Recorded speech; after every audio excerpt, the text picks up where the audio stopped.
Gusare, stani! Moramo s tobom razgovarati.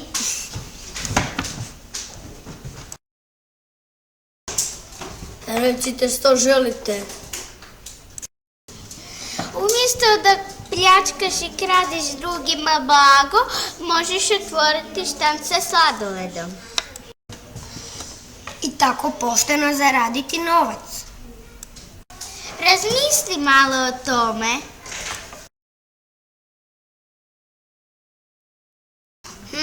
Pa djeca su u pravu, mogao bi ja otvoriti neki štand, to je predugo pljačkam.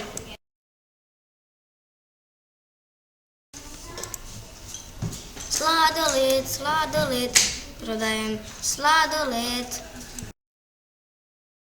Može jedan sladoled od vanilije, molim?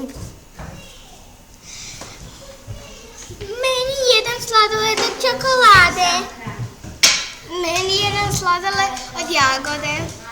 A meni jedan sladoled od banane. Hvala vam dječice, doviđenja.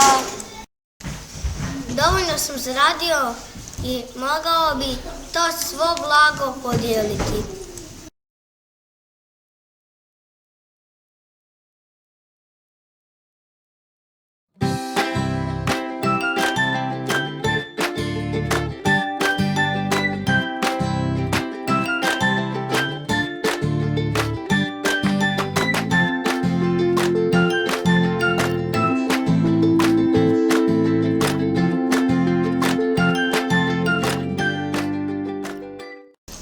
Jako sam sretan što sam podijelio novce sa svima.